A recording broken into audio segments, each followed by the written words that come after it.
کی راضی حدیث د مسلم او د بخاری دی. نبی صلی الله علیه وسلم یو غزا کې بازوی غزوه ذات الرقاوه لاړ د نجد طرف ته. نبی صلی الله علیه وسلم صحابه کرام ارګرد وو. نبی صلی الله علیه وسلم یو ونه خواته لاړ سملاس او تورې ولا ونه کې ځوند کړه. نبی صلی الله علیه وسلم پروت ته دی کې یو عربي راغې تورې رواغستا د نبی صلی الله علیه وسلم مخې ته ور دی وی و من یمنعک مني یا محمد سوق دې کتاب بچ کی مال را زمانہ.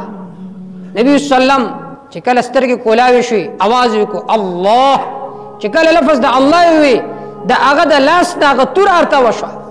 نبی صلی الله علیه وسلم تور رواغستا او وی فرمایل ما یمنعک مني سوق دې تعالی رب ما زمانہ بچ کی. نو هغه ورته وی چې انت خیر اخس ته نن ورځې ما نیولې شي. نبی صلی الله علیه وسلم ورته فرمایل چې آیت ایمان راوړي کنه راوړي؟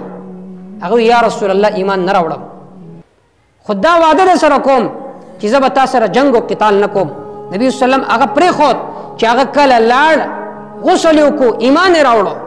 دې ته ویل شي اخلاق د نبی صلی الله علیه وسلم چې د نبی صلی الله علیه وسلم اخلاقونه سمرا خلق مت सब्सक्राइब कीजिए हमारा चैनल और दबाइए इस बेल आइकन को ताकि आपको